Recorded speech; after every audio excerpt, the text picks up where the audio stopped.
हाँ जी, क्या चीज़?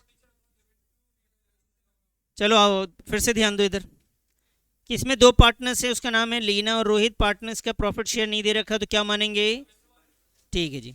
Point number one, चलो याद रखना। रिवैल्यूएशन बताओ, रिवैल्यूएशन डेबिट कब होगा? जब लॉस होगा। Revaluation credit. Very good. Value of furniture is to be increase. कह रहे जी फर्नीचर की वैल्यू इंक्रीज हो गई, फायदा है नुकसान? बेटा एसेट्स की वैल्यू बढ़ जाए तो हमारे लिए प्रॉफिट है, हाँ या ना? एंट्री बोलो।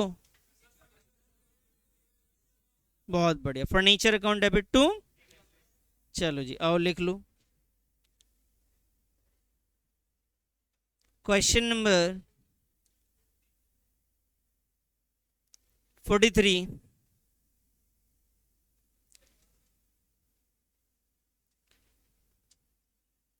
फर्नीचर की वैल्यू बढ़ गई है।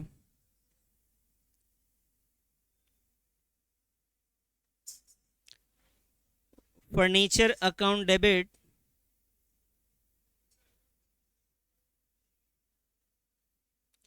Furniture account debit to revaluation account. और ये वैल्यू कितने से इंक्रीज हुई बेटा? 10,000 से।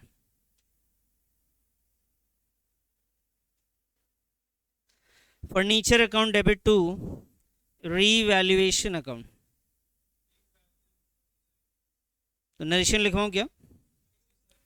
अरे बोलो ना, लिख लोगे? अच्छा मैं बोल देता हूँ एक बार, लिखना हो तो लिख लेना। Being value of furniture increased. Being value of furniture increased. अब I say second, value of furniture is to be increase to. बेटा यहां पे था इंक्रीज बाय, इतने से 10,000 से इसकी वैल्यू बढ़ गई। और यहां लिखा हुआ furniture is to increase to 40,000। कह रहे बढ़ जाने के बाद कितना हो गया? जब भी टू रहे ना इसका मतलब ये नई वैल्यू है, यहां तक पहुंच गया है। वो कह रहे इंक्रीज होकर वैल्यू कितनी हो गई है? 40,000 हो गई है। और यहां पे था इतने से इंक्रीज हुआ है, ये कह रहा है बढ़ जाने के बाद कितना हुआ है बेटा? 40,000 हो गया। अच्छा जी फर्नीचर पहले कितने का था, अभी कितना हो गया? ये 40,000 का हो गया, तो बताओ बढ़ गया कितना? 20,000 से बढ़ा ना? समझ में आया? फायदा है नुकसान? फायदा है सर। तो भाई फर्नीचर सेकंड वाले में,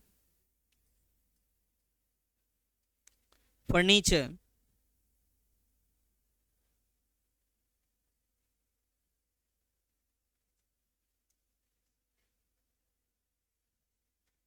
कितने का फायदा हुआ सर? बोलो ना बेटा। सेम नरेशन लिखना है इसमें भी, being value of furniture increased. तो भाई फर्नीचर की वैल्यू बढ़ गई है 20,000 से। ध्यान रखना यहाँ पे टू और बाई में ये कंफ्यूज करता है एग्जाम में, इसकी वजह से बहुत गलतियां होती हैं बेटा। Third, value of furniture is to be brought up. बेटा इंक्रीज बाई और ब्रॉट अप में कोई ज्यादा फर्क नहीं है, ये इसका भी सेम मीनिंग है। ये कह रहे हैं फर्नीचर की वैल्यू बढ़कर अप टू यहां तक आ गई है। कहां तक आ गई है? 120% तक। तो बेटा 50,000 का 120% निकालना है पहले। देखो कभी भी कोई वैल्यू परसेंटेज में रहे ना तो आप उसको इंटरप्रेट करने की जरूरत नहीं, पहले परसेंटेज कैलकुलेट करो उसके बाद देखना। तो भाई ये 40,000 है ना, इसका पहले हम 120% निकालेंगे, सॉरी 50,000 का। तो 50,000 का अगर मैं 120% निकालूं, करने देना यार मेरे को, उस बेचारे का भी सोच जिसको नहीं आता। कितना हो गया जी? तो ये 120 की जगह ये बोलना चाह रहे हैं कि भाई मशीन फर्नीचर की वैल्यू बढ़कर ब्रॉट अप यहां तक पहुंच गई है, 60,000 तक पहुंच गई फर्नीचर की वैल्यू। पहले फर्नीचर की वैल्यू कितनी थी? 50 से कहां तक पहुंच गई? कितने का नुकसान? Profit, profit. अच्छा चलो ठीक है, प्रॉफिट ही हुआ होगा। कितने का?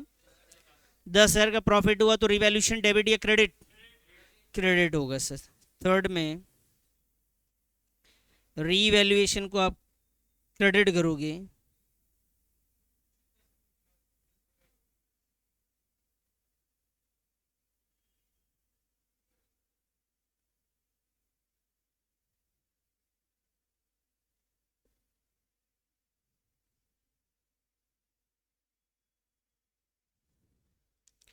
कितने का प्रॉफिट बेटा? 10,000 का प्रॉफिट हुआ। बताइए जी, समझ में आई बात? अरे बोलो नालायको। तो जी फर्स्ट हो गया, सेकंड हो गया, थर्ड हो गया, कोई बात है तो बताओ यहाँ पर। आ जाओ जी, ध्यान से देखना 6 को। फोर्थ लो, फोर्थ। बेटा ध्यान से समझो बेटा, ये अंडर वैल्यूड ओवर वैल्यूड वाला ना एक तरीके का एरर्स है।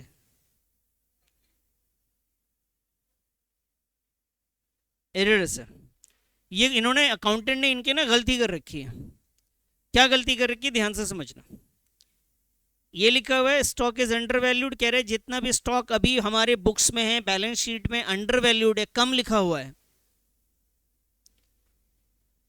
कितना कम लिखा हुआ है? 10%। सर मैं परसेंटेज को हटा के मैं कुछ वैल्यू लिख देता हूँ यहाँ पे, 5,000 ऐसे बोल देता हूँ। कितना कम लिखा हुआ है?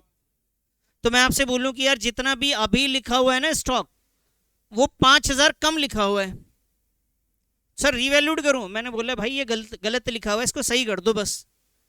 बताओ सही कैसे होगा? कोई चीज़ 5,000 से कम लिखी हुई है तो सही कैसे होगा? अरे यार सीधा क्या करेंगे, प्लस करेंगे ना। कोई चीज़ कम लिखी हुई है तो क्या करेंगे? प्लस कर दो सर। अंडर वैल्यूड मतलब पहले से ही गलती है, वो उसने वैल्यू को कम लिख रखा है। पिछली बार जब वैल्यू किया था ना स्टॉक को, तो उसने बेचारे ने 5,000 रुपये कम माना, जितना लिखना चाहिए तो उससे 5 कम ही लिख दिया। सही कैसे होगा? ओवर वैल्यूड मतलब इसमें गलती क्या हुई है? तो ये याद रखना, ये एरर है, ये एरर है पहले से। आप ऐसा समझ के चलो तभी आपको याद रहेगा कि सर ये ओवर वैल्यूड है ना, इसका मतलब ज़्यादा करना नहीं है, ज़्यादा किया हुआ है, पहले से लिखा हुआ है, ज़्यादा ही लिखा हुआ है। मान लो मैं कहता हूँ 5,000 ज़्यादा लिखा हुआ है, तो कैसे सही होगा बेटा? 5,000 माइनस कर दो।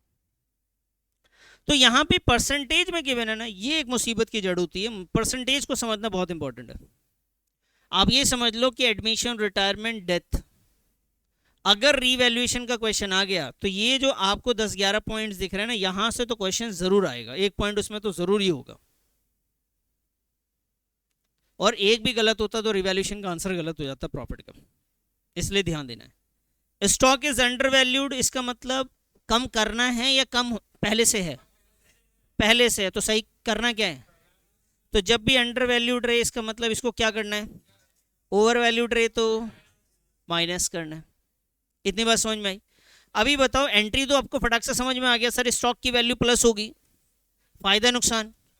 फायदा। इतना तो बहुत आसान आ गया। चलो मैं एंट्री कर देता हूँ, फिर मुद्दे पे आते हैं, जो बात है वहां पे आते हैं। स्टॉक की वैल्यू बढ़ गई तो स्टॉक को अपन डेबिट करेंगे। Stock debit to revaluation account, revaluation account being stock undervalued। अब प्रॉब्लम है यहां पे स्टॉक की वैल्यू निकालना। स्टॉक की वैल्यू निकालना तो कोशिश करता हूं, दो तरीके समझाने के, मैं दोनों समझाने की कोशिश करता हूं, जो समझ में रख लेना अपने पास। ध्यान से देखना बेटा, बहुत इंपॉर्टेंट है पॉइंट। स्टॉक की वैल्यू कितना परसेंट कम है? एक बात दिमाग में बिठा लेना हमेशा, जब भी परसेंटेज में कोई बात करे तो परसेंटेज का हमेशा टोटल 100 होता है। कितना होता है? फ्रैक्शन में बात करें 1/2, 1/3, 1/4, तो इसका टोटल कितना होता है? हमेशा 1 होता है। क्लियर है? तो अगर वो कह रहे 10% कम है, तो बताओ अब इसका जो टोटल वैल्यू रहा होगा वो 100% रहा होगा। उस 100% में कितना परसेंट कम है? 100% में जो वैल्यू अभी लिखी हुई है उसमें से कितना कम है? 10%। बेटा ध्यान देना, जल्दबाजी नहीं करना इधर। वापस आओ, मैंने आपसे क्या कहा? जो वैल्यू अभी लिखी हुई है वो ऑलरेडी 10% कम है। ये नहीं बोला जा रहा है कि जो वैल्यू लिखी हुई उसको 10% कम कर दो, ऐसा बोला क्या? अगर वो बोलते 10% कम कर दो तो बहुत सिंपल था, सर जो वैल्यू उसमें से 10% कम कर दो। वो ये नहीं कह रहे, वो कह रहे हैं कि पहले से ही क्या है? 10% कम है। तो इसका मतलब ये कितना परसेंट है? ये 90% है सर, टोटल 100 होता है, 10% पहले से ही कम है, पहले से ही कितना कम लिखा हुआ है, 10% कम लिखा हुआ है, तो क्या करूं बोलो, ये अपने आप में कितना पहले ये बताओ, ये 90% है, इसे वापस से कहाँ ले आना पड़ेगा, 100 पे वापस करना पड़ेगा। समझ में आई बात, क्लियर है? तो सर इसको 100 पे ले जाने का एक तरीका है सर, क्या तरीका है सर, लिखेंगे स्टॉक इज इक्वल टू जितना वैल्यू है, जैसे 18,000 है, अपने आप में कितना परसेंट है बेटा, तो 90 से डिवाइड कर देंगे, 90 से, और जहां पहुंचाना है वहां मल्टीप्लाई कर देंगे। 90% से डिवाइड कर रहा हूँ, एक्चुअली में मैं किससे डिवाइड कर रहा हूँ, 90% से, तो ये नीचे वाला जो परसेंटेज है ना बेटा, ये ऊपर उठ के किस में जा रहा है, मल्टीप्लाई में। तो इसको सॉल्व करेंगे तो कितना आएगा, ये 20,000। तो इसका मतलब इसकी एक्चुअल में वैल्यू कितनी होनी चाहिए थी, 20,000, और अभी दिख कितना रहा है बुक्स में, 18,000। तो यहाँ कितना आएगा बोलो, यहाँ आएगा 2,000। जल्दबाजी मत करो लिखने का, भी एक तरीका बताया मैंने। दूसरा तरीका समझो बेटा पहले तो, दूसरा ये है कि स्टॉक की वैल्यू जो अंडर वैल्यूड है, ये अपने आप में कितना परसेंट पे है, 90। देखो बच्चा बड़ी इधर ध्यान दो, स्टॉक की वैल्यू कितना है, तो बेटा आपको कितना और बढ़ाना है, तो आप 10 से मल्टीप्लाई कर दो, कितना आ जाएगा, तो सीधा यहाँ पे 2,000 आ गया। एक तरीके में जैसे आप 100 लिख रहे हो, इसका मतलब है कि आप एक्चुअल वैल्यू पे पहुंचाना चाह रहे हो 100% पे, तो 100 से मल्टीप्लाई करोगे। अगर आपको 10% बढ़ाना है तो कितने से मल्टीप्लाई करोगे, सिर्फ 10 से करोगे। अब इसमें क्या हो रहा है, पहले 20,000 निकाल रहे हो, फिर 18,000 से माइनस करके फिर 2,000 लिख रहे हो। इस वाले तरीके में डायरेक्ट आप लिख सकते हो। बात समझ में आई, हाँ या ना? सर नहीं पसंद आ रहा, लो जी इसको हटा दे, तो नहीं पसंद आ रहा, इसको रख लो अपने पास। एक को तो अपने पास रखना ही पड़ेगा ना भाई, मना नहीं कर सकते आप। समझ में आई बात, एक वैल्यू को तो रखनी पड़ेगा।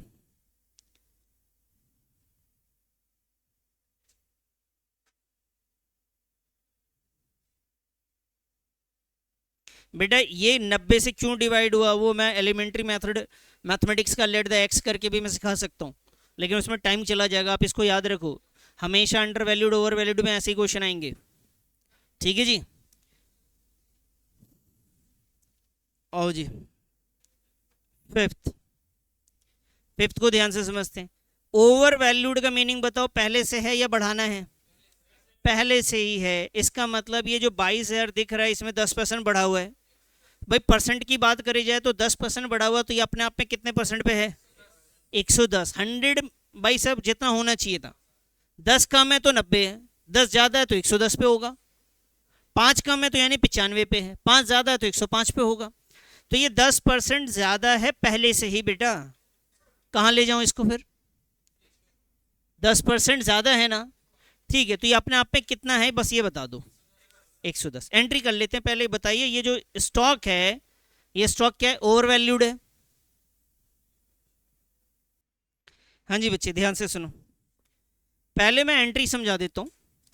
एंट्री ध्यान से समझना है, स्टॉक की वैल्यू को बढ़ाना है या घटाना है, फायदा नुकसान, नुकसान है तो रिवैल्यूएशन बोलो। तो पहले वो एंट्री चिपका लेते हैं।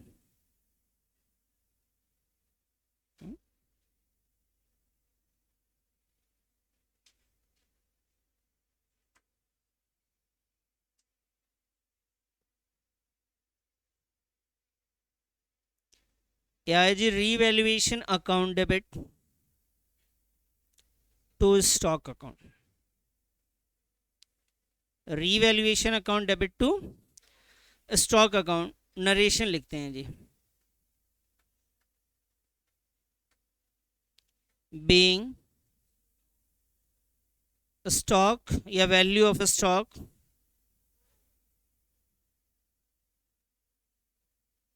ओवर वैल्यूड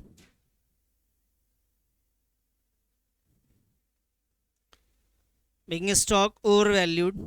अब यहाँ पे वैल्यू निकालते हैं सर इसकी।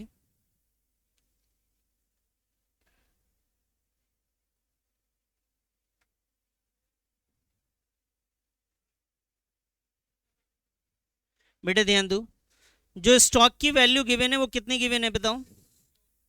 22,000 रुपये है। कितने पे बेटा?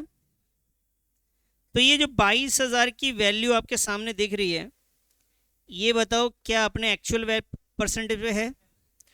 कितने पे है ये? 10% इंक्रीज यानी 110% पे है।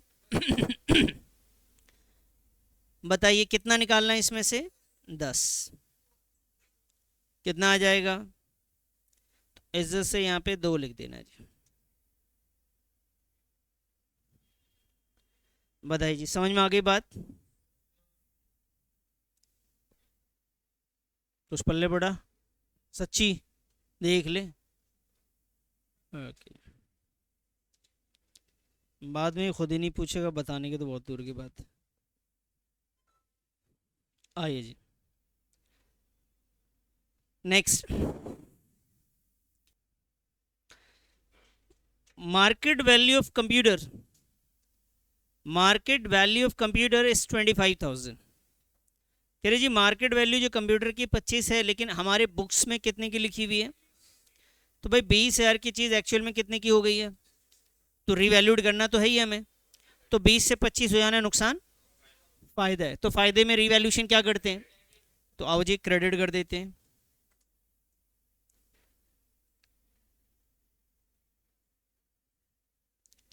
तो यहाँ पे क्या लिखूं बोलो? कंप्यूटर्स अकाउंट डेबिट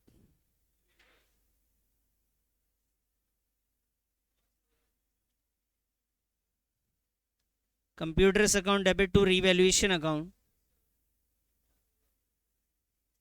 और ये बहुत सिंपल है बेटा, ये तो value of computer increase by 5,000।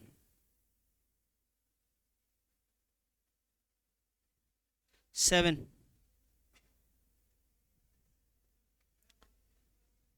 5,000 रुपये बेटा।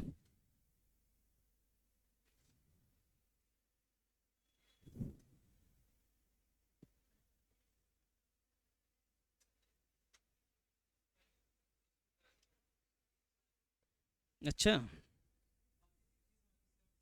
बस टेस्ट मत देना, बाकी क्वेश्चन करके बैठ जाना, है ना? आओ जी 7। Machinery is taken by Leena for ₹80,000। Machinery is taken by Leena for ₹80,000। Book value of machinery 60,000। कह रहे जी बुक वैल्यू, यहाँ पे ध्यान से समझना, ये काफ़ी इंपॉर्टेंट है। वैसे तो इसमें सब कुछ इंपॉर्टेंट है। Machinery is taken by Leena. Leena कोई पार्टनर है और उसने बोला ये मशीन जो हमारे पास 60,000 की है ना, ये मुझे ना 80,000 का दे दो। तो पहली चीज़ भाई, आपके पास से मशीन जितना का भी था वो तो चला गया, बचा तो अब कुछ भी नहीं है आपके पास। क्लियर है? दूसरी बात इससे ये समझ में आती है कि 60,000 की मशीन 80,000 में जा रही है, तो हमें तो फायदा हो गया जी। अगर मैं रीवैल्यूएशन से रिलेटेड बात करूं तो ध्यान रखना, रीवैल्यूएशन में सेल कितना हुआ ये नहीं लिखते। 10,000 की चीज 20 में बिकी है, 20 वाली चीज 50 में बिकी, उससे नहीं मतलब है। उसमें फायदा कितना हुआ, कितना नुकसान हुआ, ये इसमें रीवैल्यूएशन है। बाकी चीजें आप अपनी अकाउंटिंग के हिसाब से कीजिए। तो बेटा स्टॉक हमारे सॉरी मशीनरी हमारे पास से जाएगा और पार्टनर लेके जा रहा है, तो पार्टनर इसको जब भी स्टॉक मशीन एसेट्स कुछ भी ले जाता है तो वो पर्सनल है ना, वो घर अपने ले जा रहा है ना, ड्राइंग है ना भाई, उसका कैपिटल क्या होना चाहिए? कम होना चाहिए। अगर कोई पर्सनल कोई भी पार्टनर बिजनेस से कुछ भी लेकर जा रहा है तो उसके कैपिटल को हमें क्या करना चाहिए? कम कर देना चाहिए। तो 3 बातें आ रही। पहली चीज, आपके पास से मशीन चला गया, हर जगह पे वैल्यू इंक्रीज डिक्रीज हो रही थी, इसमें मशीन ही चला गया। दूसरा, पार्टनर लेके गया, पैसे नहीं दिए, पैसे नहीं दिए तो हम उसका कैपिटल कम करेंगे। और तीसरी बात, इसमें हमें फायदा भी हुआ है। कितने का हुआ? 3 चीजें इसमें लिखी जाएंगी बेटा। तो सबसे पहले आप ध्यान से समझिएगा, आपके पास जो मशीन है बेटा वो एसेट से, मशीन जब भी आपके पास से जाएगा तो क्रेडिट होगा। सर बात समझ नहीं आई, ध्यान से समझो इधर। बेटा आपको ये तो पता है अकाउंटिंग में रियल एसेट्स का एक रूल था, debit vote comes in credit was goes out. जो भी आएगा डेबिट, जो जाएगा क्रेडिट। तो यहाँ पे जो मशीन आ रहा होता है तो डेबिट कर देते, जा रहा है तो क्या करेंगे सर, क्रेडिट हो जाएगा। या आप ये भी कह सकते हैं एसेट्स कम हो गया तो क्रेडिट हुआ है। तो बताइए मशीन आ रहा है जा रहा है, जा रहा है, मशीन क्रेडिट हो जाएगा सर। ये मशीन एक्चुअली में हमारे बुक्स में कितने का था, 60,000 का था। Debit the receiver credit the giver. Receiver कौन है भाई इसमें, तो लीना को मैं डेबिट कर दूंगा। तो यहां आ जाएगा जी लीनर्स कैपिटल अकाउंट। सर फिर से समझाओ बेटा, हमने पार्टनर्स का कैपिटल कम कर दिया क्योंकि पार्टनर ने मशीन लिया है, और ये रिसीवर है तो हमने डेबिट कर दिया। मशीन हमारे लिए एसेट्स है तो बेटा हमने क्रेडिट कर दिया क्योंकि हमारे पास से जा रहा है।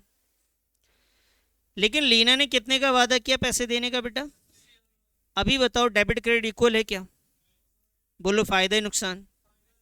तो बाबू फायदा है तो यहाँ पे लिखेंगे रीवैल्यूएशन अकाउंट। रीवैल्यूएशन अकाउंट, और वो भी कितना आ जाएगा sir, 20,000। Being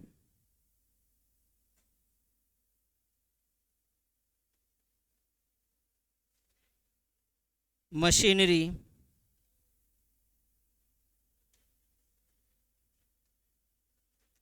taken by Lena, being machinery taken by Lena।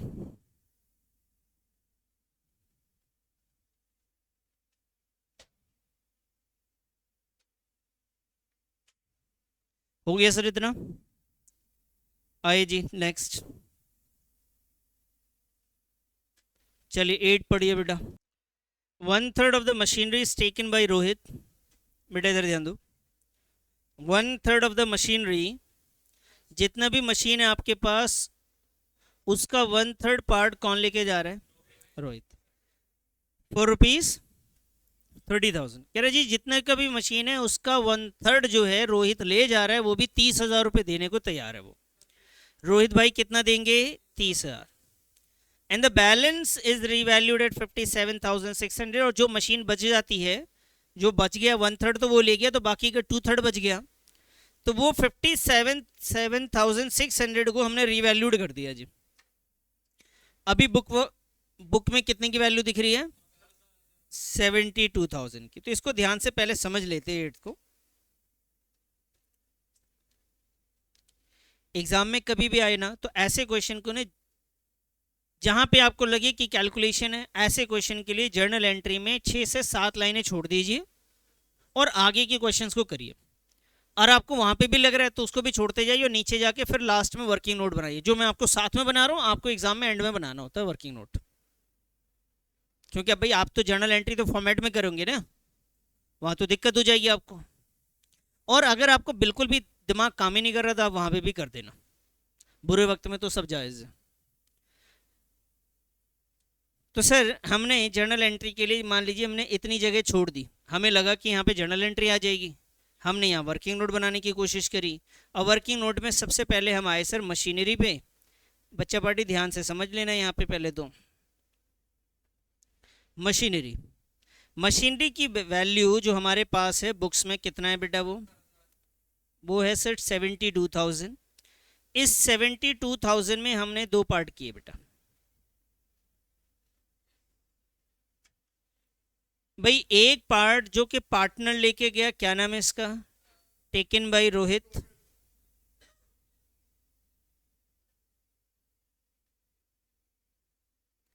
Taken by Rohit,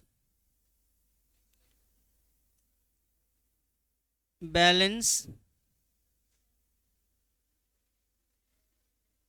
balance revalued हो रहा है, तो अब बैलेंस यहां लिख के काम चला लेता हूं। बेटा रोहित कितना लेकर गया, तो टोटल का 1/3 ले गया 72,000 का। अगर मैं 1/3 कर दूं, कितना ले गया सर, 24,000 की बात करूं तो 72,000 का टोटल था, जिसमें से 24,000 का रोहित ले गया, तो कितना बचा बेटा, बोलो बच्चे जल्दी बोलो, माइनस करके बताओ फटाफट।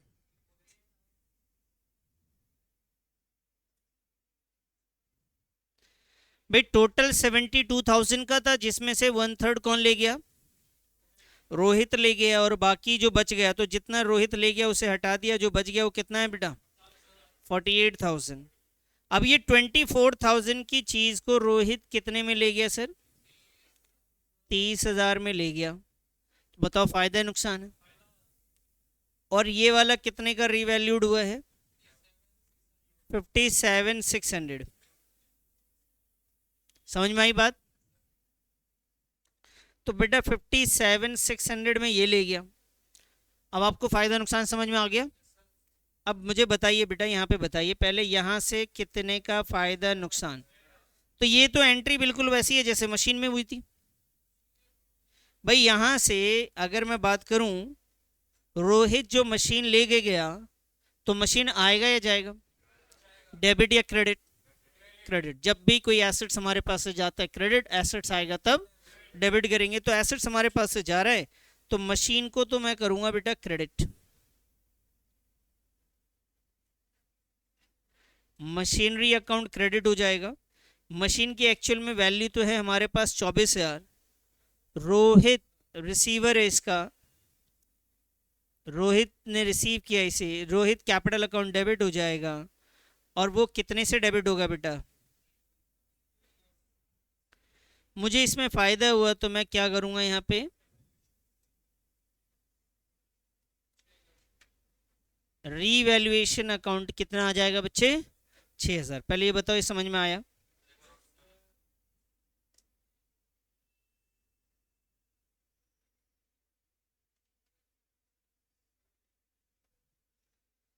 रोहित एसेट्स लेके गया, कितने का लेके गया सर?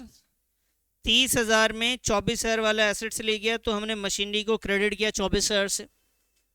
और रोहित ने जितने का वादा किया देने का, उसे हमने किया डेबिट।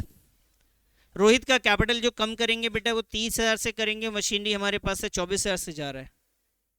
ठीक है सर, ये तो सिंपल है, ये तो सेम एंट्री हमने यहाँ पे भी करी थी बेटा, बस लीना में पार्टनर्स का नाम चेंज था, कहानी तो वही थी। यहाँ पे भी हमने किया था। अब आइए नेक्स्ट। अब मुझे बताइए 48,000 की जो रिवैल्यूएशन मशीनरी की वैल्यू थी, अब कितने की हो गई? 57,600 का। कितना फायदा नुकसान हुआ? बोलो सर, फायदा नुकसान कितने का? 9,600 से मशीनरी की वैल्यू बढ़ गई घट गई है? अरे 9,600 से मशीनरी की वैल्यू बढ़ गई है घट गई है? फायदा नुकसान? फायदे में रिवैल्यूएशन क्रेडिट होगा।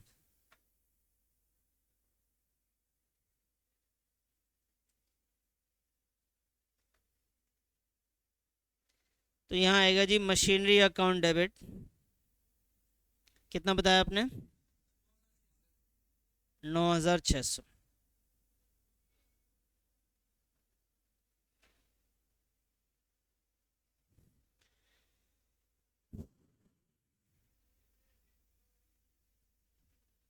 क्लियर है? चलिए अब next 9, out of the amount of insurance premium which was debited to profit and loss account। कह रहे जी इंश्योरेंस प्रीमियम जो प्रॉफिट एंड लॉस अकाउंट में हमने लिखा था, देखो ये जो हम लोग रिवैल्यूएशन अकाउंट बना रहे हैं, इसका दूसरा नाम profit and loss adjustment account भी है। तो ये आपसे ये कह रहे हैं कि 5,000 का रिवैल्यूएशन, 5,000 रुपये हमने जो भी इंश्योरेंस प्रीमियम को हमने डेबिट किया था प्रॉफिट एंड लॉस अकाउंट में। तो इन्होंने पहले प्रॉफिट एंड लॉस अकाउंट बनाया था, उसमें प्रॉफिट एंड लॉस अकाउंट के अंदर एक इंश्योरेंस लिखा था, इंश्योरेंस की वैल्यू थोड़ी ज़्यादा लिख दी थी 5,000 से, क्योंकि वो 5,000 जो था ना वो carry forward to the next accounting period का है। इनका मतलब ये है कि 5,000 रुपये मैंने प्रॉफिट एंड लॉस अकाउंट में लिख दिया था, जो कि प्रॉफिट एंड लॉस का नहीं है, वो नेक्स्ट ईयर का है, अगले साल का है। तो ये जो नेक्स्ट ईयर का है, इसे क्या बोला हमने? प्रीपेड। तो ये प्रीपेड इंश्योरेंस है बेटा। अब प्रीपेड इंश्योरेंस है, तो इस साल के खर्चे में मैंने लिख दिया था, तो मुझे उसे सही करना है। जो प्रीपेड इंश्योरेंस हमारे लिए तो एसेट्स होता है, तो इसका मतलब है कि प्रीपेड इंश्योरेंस आपका एक एसेट्स इंक्रीज हो रहा है। क्या हो रहा है सर? इंक्रीज। इन्होंने बताया कि जो भी अमाउंट हमने प्रॉफिट एंड लॉस अकाउंट में लिखा, उसमें से 5,000 हमने बोला कि भाई उसमें जो एक्सपेंस लिखा उसमें से 5,000 निकाल दो और उसको क्या बना दो, एसेट्स बना दो, क्योंकि वो नेक्स्ट ईयर के लिए है। तो बेटा ये एसेट्स है हमारा, और एसेट्स की वजह से हमारे फायदा होगा नुकसान होगा? फायदा होगा सर। क्वेश्चन नंबर कौन सा है ये पॉइंट? तो एसेट्स बढ़ गया तो फायदा हुआ, तो यहां लिखेंगे prepaid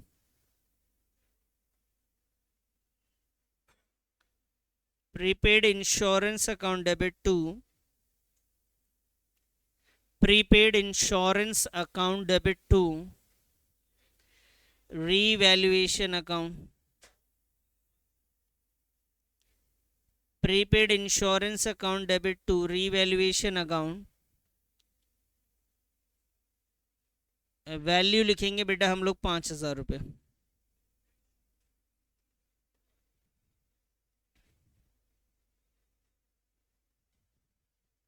ten expenses on revaluation.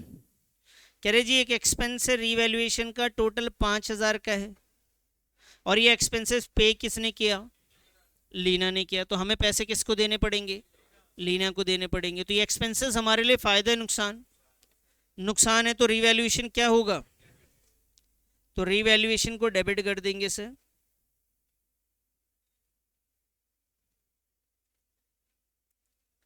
Revaluation account debit to Leena's capital account.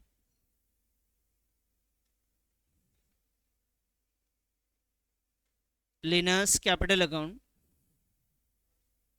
Revaluation account debit to Leena's capital account. Value बोलिए बेटा।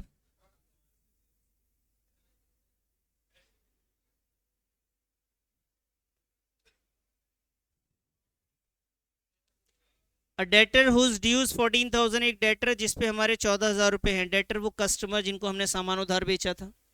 तो ये डेटर हैं जिन पे हमारे पैसे कितने हैं बेटा? 14,000। Were return of bad debts last year, जिसको हमने लास्ट ईयर बैड डेट्स मान लिया था। इस 14,000 को हमने मान लिया था कि अब ये वापस नहीं मिलेंगे, हमने बैड डेट्स मान लिया है इसको। पेड 10,000 इन सेटलमेंट, और उसने 10,000 हमें दे दिया कि इस साल। पिछले साल ही मैं मान चुका हूं कि 14,000 मेरे गए, अब 1 रुपए भी नहीं आएंगे, लेकिन उसमें से कितने मिल गए? 10,000 मिल गए हैं। तो बताओ फायदा या नुकसान? कितने का नुकसान? नुकसान नहीं हुआ बेटा। आपने पिछले साल ये बेड डेट्स मान लिया, इसका मतलब आपने मान लिया कि अब 1 रुपए भी नहीं आएंगे, और उसमें आपको कितने मिल जा रहे हैं? तो ये 10 का 10 आपके लिए क्या है? फायदा है। ठीक है, बेड डेट से आपके पास कुछ भी आ जाए तो पैसे आपके आ गए, बेड डेट्स रिकवर्ड हुआ है, ये आपके लिए फायदा है। लिखिए जी कैश और bank account debit.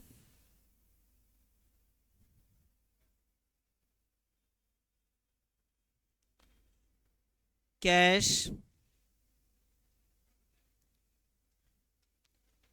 And bank account debit.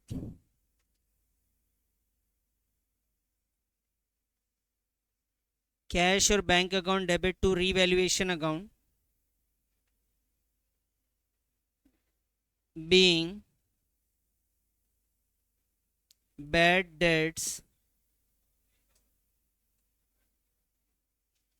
bank beat being bad debts recovered। Amount कितना सर?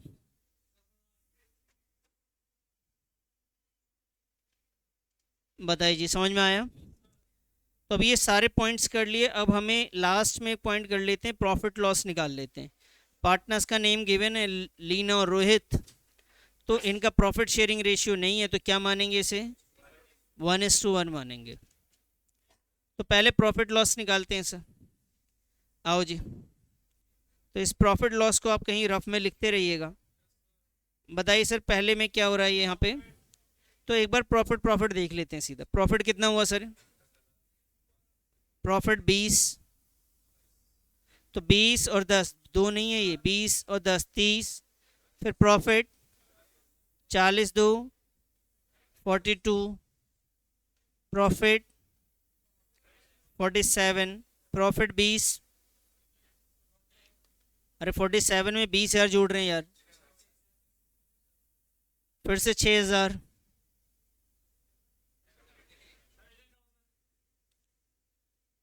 9,600 और करो,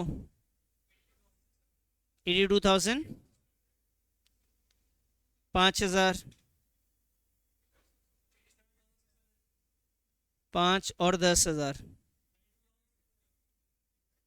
97,600 क्रेडिट है, इसका मतलब प्रॉफिट है ये। अब आइए सर लॉस पे, बताओ बेटा लॉस, लॉस लॉस लॉस, ये लॉस कितना, और फिर लॉस है हमारे पास 5,000, ये 7,000, तो भाई 7,000 यहाँ से माइनस करो, कितना बचेगा, 90,000। तो भाई ये 90,600 को बांट देंगे हम, तो 90,600 प्रॉफिट है, उससे डिस्ट्रीब्यूट करेंगे, प्रॉफिट क्रेडिट होता है, जब डिस्ट्रीब्यूट होगा तो क्या हो जाएगा, डेबिट हो जाएगा sir. Revaluation account debit to Leena's capital account,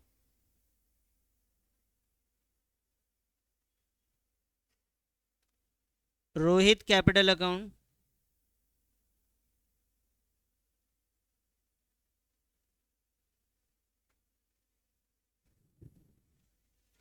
being revaluation profit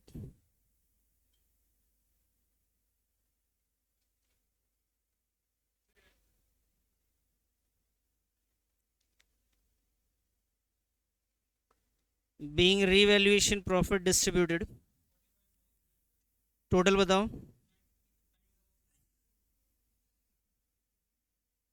45,300